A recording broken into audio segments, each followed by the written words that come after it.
اول خپله ژبه پس د نورې ژبې. اول خپله ژبه پس د نورې ژبې بې بنیاده عمارت خو سمون نه کا. سلامونه، نیکې هیلې، مینه، احترامات او پیرزونې وړاندې کوم. دا وخت د یو داسې شخصیت سره مې ناستې شوی دی چې د څه تعارف محتاج نه دی. ښاغلی محترم ډاکټر ثناء الله فګار صاحب. ډاکټر صاحب نه په پښتو ادب کې بلکې په فارسۍ کې هم بلها کار کړی دی د ادب دپاره. په پښتو کې هغوی صوفیانه کلامونه، مزاحیه کلامونه، غزل، نظم په هر څه باندې کار کړی دی. نور به هغوی نه دغه هر څه وپوښتو. نو راځئ چې لاړ شو ډاکټر صاحب طرف ته. السلام علیکم ډاکټر صاحب. وعلیکم السلام ورحمت الله وبرکاته.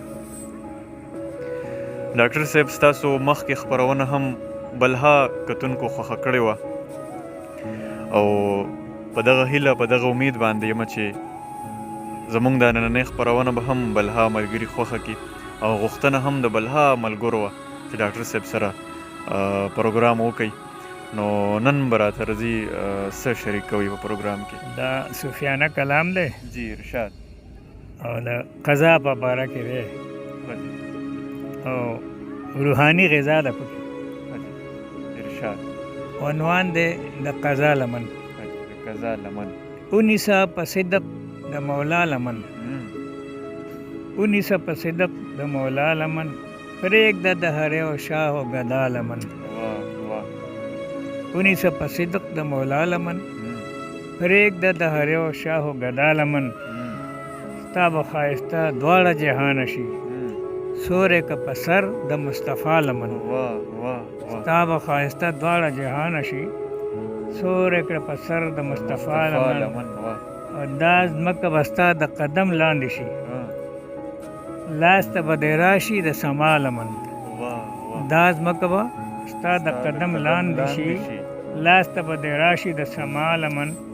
ستوري نور سپوږمۍ به دې سجدې کوي، ستوري نور سپوږمۍ به دې سجدې کوي. وساته یوسف غوندې صفا لمن. وساته یوسف غوندې صفا لمن. زر لکه پاسه شه ابراهیم غوندې، زر لکه پاسه شه ابراهیم غوندې. څه مجال چې اوروسوي ستا لمن، څه مجال چې اوروسوي ستا لمن. خپله اسماعیل شو په قضا رضا، خپله اسماعیل شو په قضا رضا. واورېده په بله د قضا لمن، او ستا د بصیرت رڼا به لرې کړي دا د کثافاتو د دنیا لمن. او خپله به د زړه په سترګو ووینې ژوند د ابتدا د انتها لمن. د انتها لمن، د دنیا د ژوند د آخرت نه به خبر شي. ما فګار یوه لمن نیولې ده، ما فګار یوه لمن نیولې ده، نه خوره و مخکې د بل چا لمن. ډاکټر صاحب بل به را سره جي څه شریک کوئ؟ ښه جي، دا د پښتو ژبې باره کې دی چې ما ته یو نوښی زلمی د انګلیش میډیم سکول په وردۍ کې زما دکان مقبول میډیکل سټور ته راغلو او د ټوخي بوتل یې وغوښتو. ما بوتل راواخېسته، په مخ کې مې ورته کېښودو. ده د قیمت پوښتنه وکړه، ما ورته وویل 14 روپۍ. دی مسکی غوندې شو، جیب ته یې لاس کړو او بیا یې د قیمت تپوس وکړو. ما په زوره وویل چې 14 روپۍ. هغه بیا مسکی شو، وویل چې 14 څه ته وایي. ما په جواب کې وویل چې 13 پیژنې؟ وی او. بیا مې وویل چې 13 پیژنې؟ وی او. زه ډېر حیران شوم. ما بیا تپوس وکړو چې بچی ته پښتون یې؟ دی وویل چې ما وویل چې مور او پلار دې هم پښتانه دي. شکر دی. د دې ځای اوسېدونکي دي، خو افسوس چې د پښتو شماره بلکل ما ته نه راځي، ځکه چې زه د انګلیش میډیم سکول کې د 9م جماعت طالب علم یم او زموږ ټول حساب کتاب په انګلیش کې دی او د پښتو د شمارې نه بلکل نه بلد دی. ما وی ډېر افسوس دی او بیا مې دا نظم ولیکل. هیره شوه زمونږه مورنۍ ژبه، هیره شوه زمونږه مورنۍ ژبه، دا د خوږو ډکه کورنۍ ژبه. هغه کام به څنګه ترقي وکړي، څنګه ترقي وکړي څوک چې کوي فخر په پردۍ ژبه.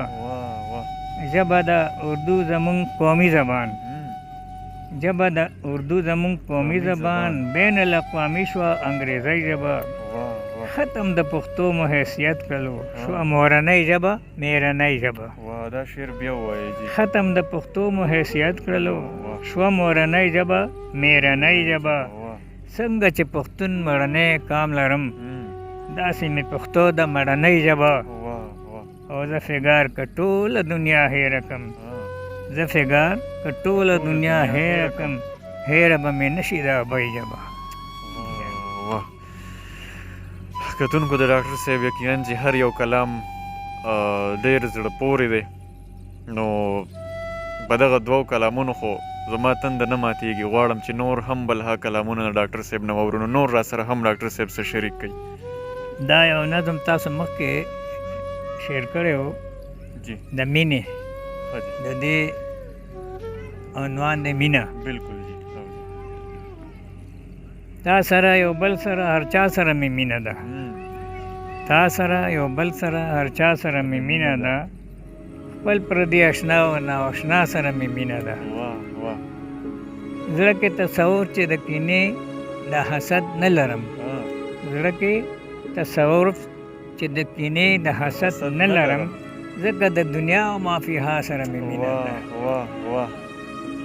مینه چې څوک ما سره کوي زه مینه مینه یم مینه چې څوک ما سره کوي زه مینه مینه یم او بې مینې اربنده مولا سره مې مینه ده وایي چې دا مخ د بني آدم د خدای د نوره دی ویلی شي چې حد مخ د بني آدم د خدای د نوره دی ځکه هر یو مخ نوري خدا سره مې مینه ده دې ښکلي ګلشن کې د دنیا د هر شجر سره دې ښکلي دنیا کې دې ښکلي ګلشن کې د دنیا د هر شجر سره ګل سره بلبل سره بورا سره مې مینه ده او لویه صدقه ده په راڼه تندي لیدل کتل لویه صدقه ده په راڼه تندي لیدل کتل ځکه د خندا او د مسکا سره مې مینه ده ډېر ښکلی ډاکټر صاحب ډېر په زړه پورې او زړه راښکونکي ډاکټر صاحب بل را سره هم سره شریک کوي حیران کن غوندې دی خو بچی خوښ کله مې خپې کله مې سر ښکلوي کله مې خپې کله مې سر ښکلوي کله مې شونډې په هنر ښکلوي دا یې د مینې انتها ښکاري چې مې ماښام او هم سحر ښکلوي دا یې د مینې انتها ښکاري چې مې ماښام او هم سحر ښکلوي چې مخ مې پټ کړمه څادر باندې په مینه مینه مې څادر ښکلوي او که حجاب د مخه لرې کړمه بیا ننګي مې برابر ښکلوي تمامه شپه په شوګیرې تېره شي تمامه شپه په شوګیرې تېره شي چې مې دلبر په زیر و زور ښکلوي پکې مې دوه چلیږي سره پوته سره د دې مې یو مچر ښکلوي سره د دې مې یو مچر ښکلوي نو د مچر کیسه وه ډېره زیاته مننه ډاکټر صاحب د وخت راکولو او دغه کتونکو ته به جي په اخره کې څه پیغام ورکولو غواړئ څنګه چې ما یو نظم د قضا لمن تاسو ته پیش کړو چې په هغې کې روحاني غذا ده د دې مقصد دا دی چې که یو سړی د هغه ایمان مضبوطي نو هغه ته د دنیا هیڅ یو سیز نقصان نشي رسولی ابراهیم علیه السلام چې الله پاک چې کفارو په اور کې اچولی او الله پاک د هغه حفاظت وکړو د اسماعیل علیه السلام الله پاک ته غاړه کېښوده هغه الله پاک د قضا لمن بل خوا واړو الله هغه معاف شو دغه شانتې که یو سړی هر یو سړی مسلمان ایمان پختهی او د الله په کړو رضایي نو الله پاک د هغه ملګرتیا کوي او د هغه مرسته کوي او د هغه حفاظت کوي الله تعالی حافظ او ناصر دی بله دا ده چې د قوم ژوند چې کوم دی نو دا په خپلې ژبې پورې دی او ژوند همیشه ژوند د خپلې ژبې په ژوندون کې دی نو دا ډېره د افسوس خبره ده چې مونږ خپله ژبه هېره کړې ده په انګریزۍ پسې او په اردو پسې او په اخوا دېخوا پسې لګیا یو او خپله ژبه رانه هېره ده نو دا شی کول پکار دي چې خپلې ژبې ته دا ټول ادیبان او شاعران توجه وکړي او حکومت هم په دې باندې نظر واچوي. ډېره زیاته مننه ډاکټر صاحب. یقینا چې ډاکټر صاحب دغه ګټورو خبرو نه او دغه ګټورو کلامونو نه به تاسو بلها خوندونه اخیستي وي. چېرته چې هم یې موږ له اجازت راکوئ په دغه ټپه باندې چې علمه یو تر بل زارېږئ، علمه یو تر بل زارېږئ، ژوند خو د جمعې مازدیګر دی تېر به شي نه. والسلام.